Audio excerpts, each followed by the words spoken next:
पूरा चारों तरफ लाश जल रही है, देखिए चारों तरफ लाश जल रही है।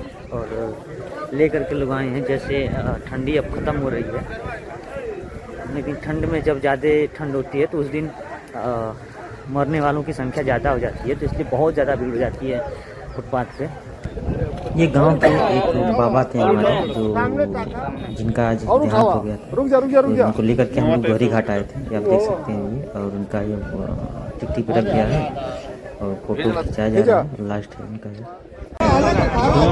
तो आगे देते हैं और मांग करते हैं कुछ अनाज की, कुछ पैसे की, कुछ पेड़ पौधों की कहें अब। और देखिए हिंदू धर्म में हम लोगों का होता ये है कि इसमें चिता को आग लगाने से पहले इसको 5 फेरा किया जाते हैं और किया जाता है।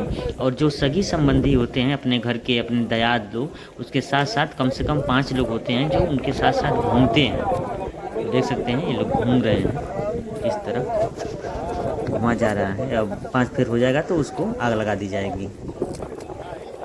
धराओ जवा धराओ था और से यार चल जावा ना लेके।